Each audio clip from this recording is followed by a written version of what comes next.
early Rookie of the Year favorite. Jayden Daniels against last year's MVP Lamar Jackson.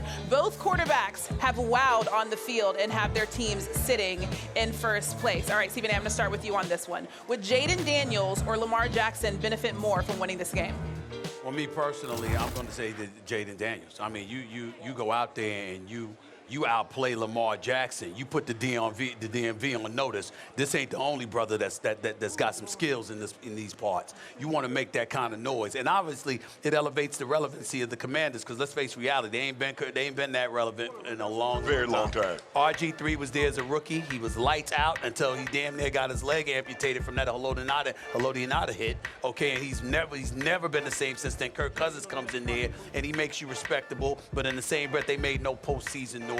And ever since then, you've been looking for relevancy. This kid, Jayden Daniels, is special. He's got talent. He's got an arm. He can run with the football. As a matter of fact, he's doing it better from the quarterback position than anybody outside of Lamar Jackson at this particular juncture. For them to be in that area near Washington, D.C., between Baltimore and Washington, D.C., that DMV area, everybody's talking about Lamar Jackson, what have you. This cat comes out there with the skill set that he has already shown, and he outballs Lamar Jackson. That's going to put everybody on notice that, you know what, there's a new star in the area. It ain't gonna diminish Lamar Jackson, but it is going to let everybody know there's somebody else up in these parts, too. We got to look out for him. You're absolutely right, Stephen, because if you look at it, he went head-to-head with Joe Burrow. He came away with the victory. He went head-to-head with Kyler Murray, came away with the victory. Now, if you go head-to-head with Lamar Jackson, the reigning MVP, a two-time MVP, one vote short of being a two-time unanimous MVP, can you imagine a rookie? Nobody saw this coming because we were talking about it, and I was like, what's the likelihood of one of these rookie quarterbacks putting together a season like C.J. Stroud had last year? Because and he's doing it. He's doing it better. Because CJ took him about 4 or 5 weeks. Dude been great since the first game. You take that first game away, even though they kicked a bunch of field goals, but when you look at him and the way he's played, the way he's dealing the football, he does not play like a rookie. The moment is not too big for him. Now, maybe you're going to have to put him in a situation where he falls behind by a big margin and make him throw the football. Find out something. But right now, he's playing as well at that position as any rookie has that I can recall, and I've been watching NFL 40-plus years. All right, Mr. Quarterback, what's up? Shout out to Dan Quinn for getting that team ready to rock and roll because they've been playing extremely well. And Cliff Kingsbury. Right? Yeah. That's the big key. The thing is this, and this goes back kind of to my, if you guys watch Washington play, of course Jayden Daniels sticks out with his play, but it's guys around him that's making some plays. All right. Yeah. Like making plays. And I'm looking at who benefits more. That's your question. Of course, it impacts the rookie more because if he gets that win, that confidence is going to go. I remember playing in my rookie year, and we played against Aaron Rodgers, right? He was the top dog still, in my opinion, is one of the top dogs in the league now. But at the end of the day, too, your confidence as a rookie, you go through a phase where it's like, do I belong? There's going to be a game, there's going to be a situation where you're going to say, oh, I belong here. Yeah. If he wins this week, he's going to definitely have that caveat to say, okay, I belong here. But I want to throw this out, and I want to piggyback off of what I said earlier. Balling this week is one thing, but it's against Lamar and Lamar's style of play and how magnetic he is as an attractive commodity to football, particularly to that local area. For you to have a game that's similar to his in any way, but you go out there and you running with the football effectively, you flinging that football effectively, you making stuff happen.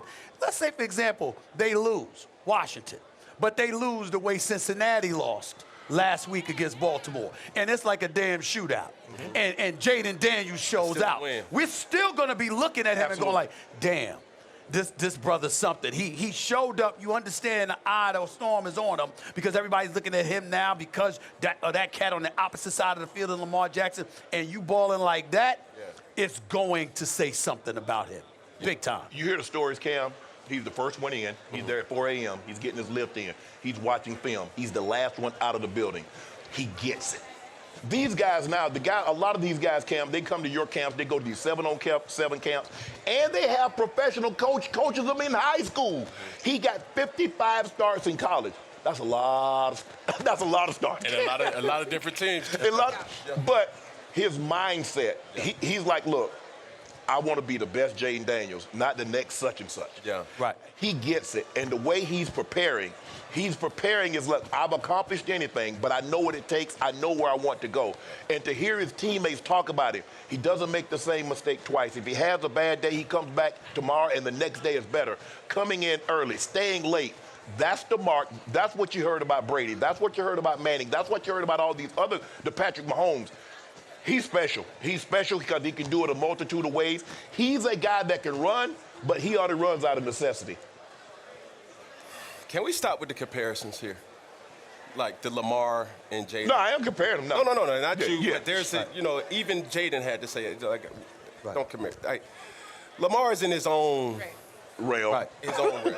You know what I'm saying? And even if, let's say, worst case scenario, they do lose, right? Baltimore. That still doesn't dethrone. No, he got too many years under his belt.